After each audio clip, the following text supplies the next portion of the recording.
Hello friends, welcome to our channel skill book. और आज हम एम्प्लॉयबिलिटी स्किल्स मॉड्यूल में इंग्लिश लिटरेसी के कुछ इम्पॉर्टेंट क्वेश्चंस डिस्कस करेंगे जो कि मल्टीपल चॉइस क्वेश्चंस होंगे। तो स्टार्ट करते हैं। पहला क्वेश्चन है आपका, अ रिज्यूमे शुड बी डैश। आपके पास 10 सेकंड है इस क्वेश्चन के आंसर के बारे में सोचिए जो आपके पास ऑप्शंस गिवन है उनमें से। इसका फर्स्ट ऑप्शन है short and precise, second fancy and colourful, third having long and detailed information, fourth having acronyms and abbreviation। तो इसका करेक्ट आंसर है ए, शॉर्ट एंड प्रिसाइज। मतलब छोटा और एग्जैक्ट होना चाहिए आपका रिज्यूमे। वो ज़्यादा फैंसी और कलरफुल नहीं होना चाहिए और बहुत ज़्यादा लंबी डिटेल्स उसमें नहीं होनी चाहिए और उसमें एब्रीवेशंस या एक्रोनिम्स नहीं होने चाहिए, जैसे कि शॉर्ट फॉर्म्स नहीं होने चाहिए। तो एकदम शॉर्ट और प्रिसाइज लैंग्वेज के साथ आपका रिज्यूमे होना चाहिए। Second question है, a written description of duties and responsibility to be carried out in a job is called। जो डिस्क्रिप्शन में, जो रिटन डिस्क्रिप्शन में रिस्पॉन्सिबिलिटीज़ होती हैं जो आपको जॉब पे करनी होती हैं, उनको क्या बोलते हैं? तो इसके ऑप्शंस हैं ए सीवी, बी जॉब डिस्क्रिप्शन, सी रिज्यूमे, डी जॉब एप्लीकेशन। और यहाँ पे डिस्क्रिप्शन की बात हो रही है कि आप जो रिस्पॉन्सिबिलिटी अपनी जॉब पे रह के करते हैं तो उसको क्या बोलते हैं। इसका करेक्ट आंसर है बी, जॉब डिस्क्रिप्शन। वो सीवी नहीं होता, वो रिज्यूमे नहीं होता और वो जॉब एप्लीकेशन नहीं होती, वो जॉब डिस्क्रिप्शन होता है।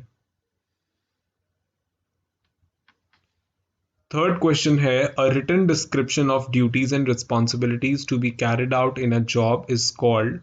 ये सिमिलर एग्जैक्ट सेम क्वेश्चन है जो सेकंड क्वेश्चन था। तो अब मैं इसका आंसर नहीं बताऊंगा, अब आप खुद इसका आंसर बताएंगे क्योंकि ये सेम क्वेश्चन है। Let's move to next question.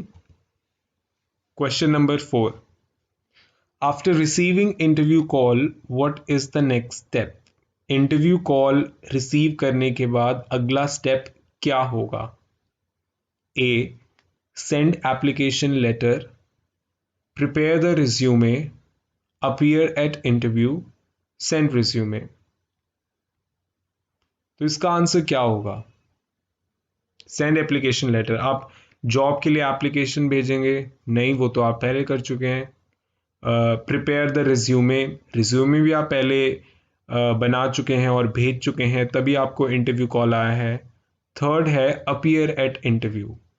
तो अगला स्टेप यही होगा कि आप इंटरव्यू के लिए प्रेजेंट हो रहे हैं, चाहे वो इंटरव्यू ऑनलाइन हो या ऑफलाइन हो।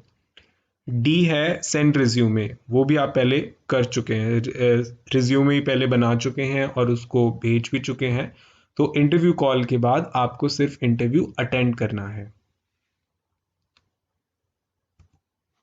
Next question is, choose suitable WH word for the given sentence. Dash animal do you like? इसके ऑप्शंस है which, why, where, when।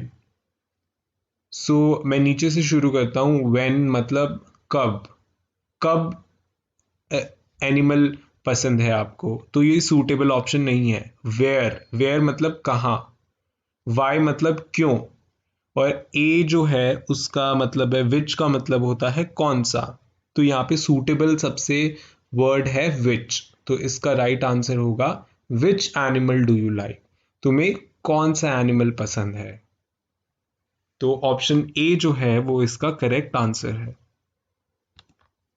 Sixth question जो है वो है आपका, choose the correct punctuation mark after the word Rohan in the given sentence. जो आगे आपका सेंटेंस दिया गया है उसमें रोहन के बाद आपको करेक्ट पंचुएशन मार्क यूज करना है। और सेंटेंस है, Rohan, David and Ram are playing hide and seek. Right, तो रोहन के बाद क्या आएगा?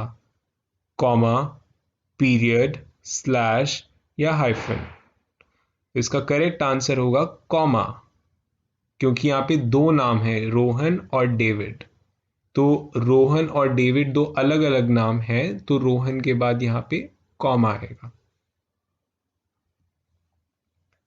नेक्स्ट सेवेंथ क्वेश्चन जो है वो है, choose the correct response for the given question. How have you been. यहाँ पे एक क्वेश्चन दिया गया है जिसका मतलब है हाउ हैव यू बीन, तुम कैसे थे, मतलब या तुम अभी कैसे हो। तो पहला है वेरी वेल एंड यू, मैं ठीक हूं और आप बताओ। धन्यवाद और आप बताओ, अगला जो ऑप्शन है same to you. D option है ऑन वेकेशन एंड यू। तो इसका सबसे सूटेबल आंसर जो है वो ए है, मैं ठीक हूं और आप बताइए, वेरी वेल एंड यू। तो आंसर जो है वो इसका ऑप्शन ए है। Question 8, choose the correct response of the given question. When did the accident happen. Accident कब हुआ था। इन द होटल, अब कब मतलब वो समय पूछ रहे हैं कि किस समय हुआ था। In the hotel, during travelling, at 10:30 last night, on the table. तो आप सोच के बताएं कि इसका करेक्ट आंसर क्या हो सकता है। इसका करेक्ट आंसर होगा एट 10:30 लास्ट नाइट, जो कि ऑप्शन सी है, क्योंकि इसमें एग्जैक्टली आपको टाइम पता लग रहा है कि एक्सीडेंट कब हुआ था। तो ऑप्शन सी जो कि है at 10:30 last night is the correct answer. अगला क्वेश्चन है, choose the correct tense of the verb. I dash music when I was child. मुझे म्यूजिक डैश था जब मैं छोटा था। मैंने, तो इसके ऑप्शंस हैं learn, learning, will learn, learned. तो इसमें when I was a child, तो इसमें बचपन की बात हो रही है, तो बचपन जो था वो पास्ट में था, तो इसमें से लर्न की पास्ट फॉर्म यूज होगी जो कि है लर्नड, डी ऑप्शन। तो इसका आंसर जो होगा लर्नड होगा। I learned music when I was child. मैंने म्यूजिक तब सीखा था जब मैं छोटा बच्चा था।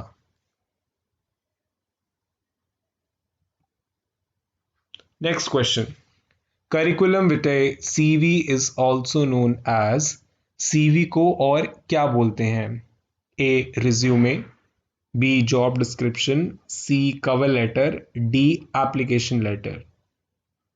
तो आप सोचिए कि सीवी को और क्या बोलते हैं। आपके पास 5 सेकंड है इसका जवाब सोचने के लिए।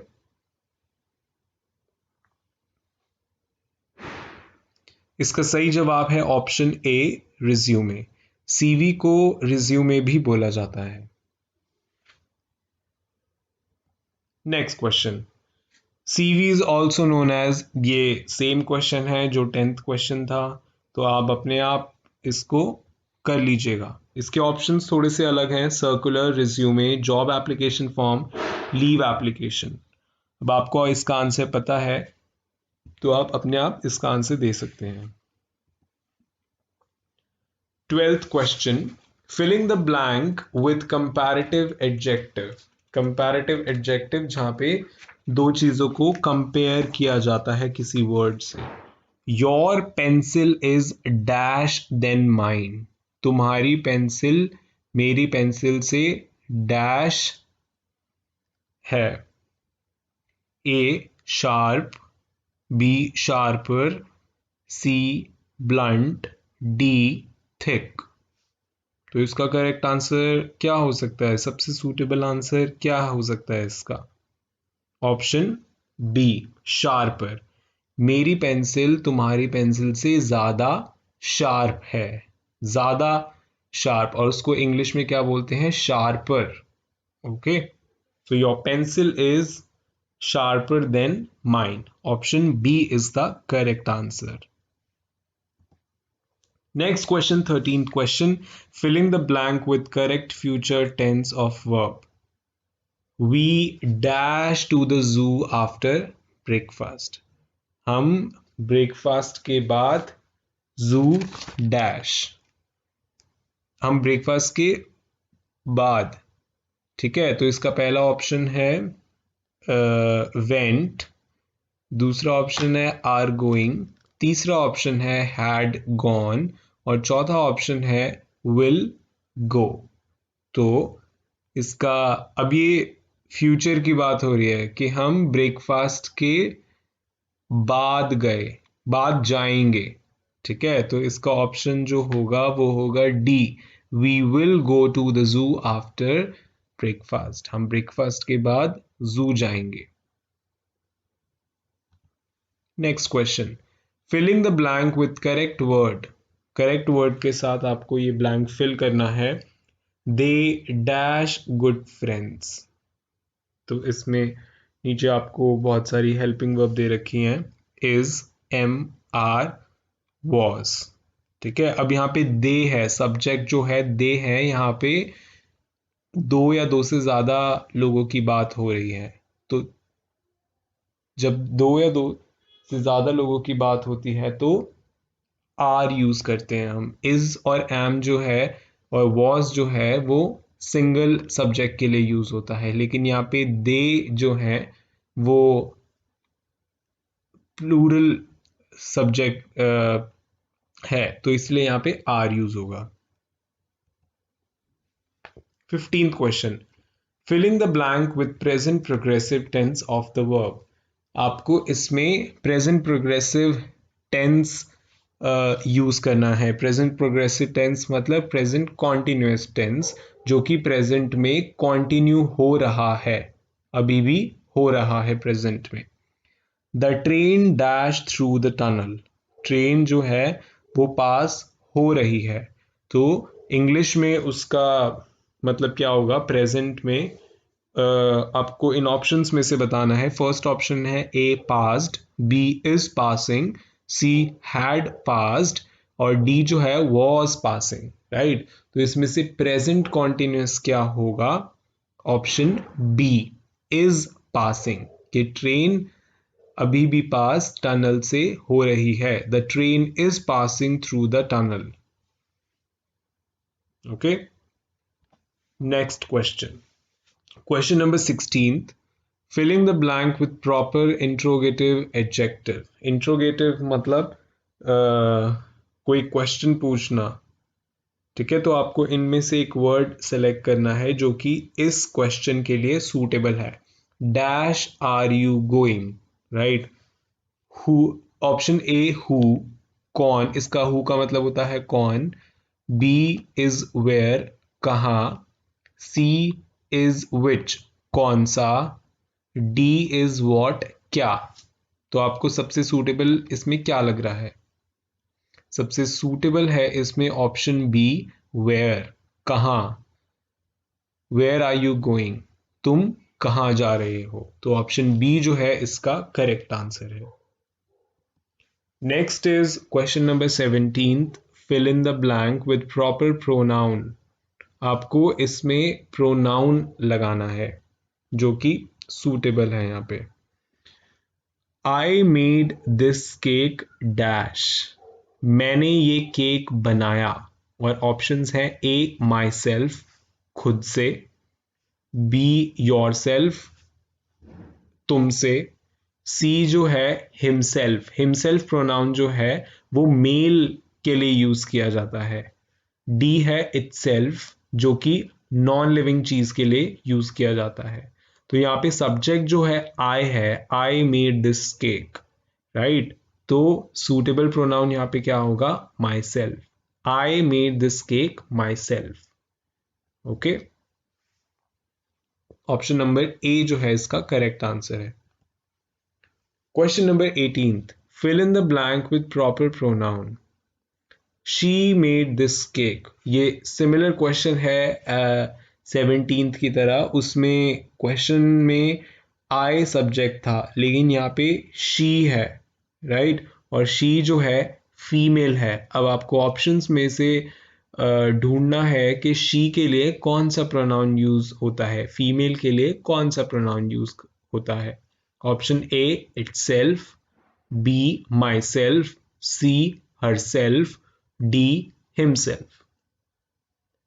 तो ऑप्शन सी जो है, जो कि हरसेल्फ है, वो सूटेबल प्रोनाउन है इस सेंटेंस के लिए, क्योंकि हर सेल्फ जो है वो फीमेल्स के लिए यूज होता है। She made this cake her self.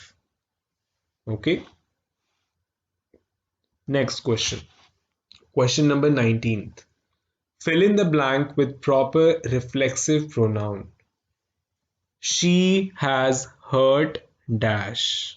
Option A myself, B herself, C himself, D itself. अब आप खुद सोचिए कि इसका आंसर क्या होगा। ये सिमिलर क्वेश्चन है जैसा हमने 18th किया था। क्या होगा यहाँ पे, शी जो है सब्जेक्ट है, तो शी के लिए कौन सा प्रोनाउन यूज होगा, my self, her self, himself या इटसेल्फ। हमने पिछला क्वेश्चन इसी तरह का था, तो इसका आंसर होगा option B herself. She has hurt herself, उसने अपने आप को हर्ट किया। Okay, next question, filling the blank with suitable adjective for the given sentence. जो सेंटेंस गिवन है उसके लिए आपको सूटेबल एडजेक्टिव यूज करना है। The little girl's dash eyes revealed her mischief.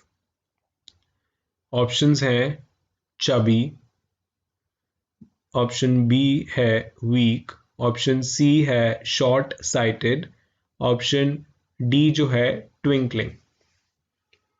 तो आप सोचिए इसका आंसर क्या होगा। इस सेंटेंस का मतलब है the little girl's dash eyes revealed her mischief. जो लिटिल गर्ल, जो एक छोटी लड़की की आंखें थी, कैसी आंखें थी वो आपको एडजेक्टिव बताना है। उन आंखों ने रिवील किया, उन आंखों ने खुलासा किया उसके मिसचीव का, उसकी शरारत का। तो वो कौन सी आंखें होंगी। ए चबी, चबी मतलब थोड़ी पफी आंखें, जो थोड़ी मोटी आंखें। बी जो है वीक, कमजोर आंखें। सी जो है शॉर्ट साइटेड, यानी कि आंखें ठीक नहीं है, उनको ढंग से दिखाई नहीं देता, शॉर्ट साइटेड।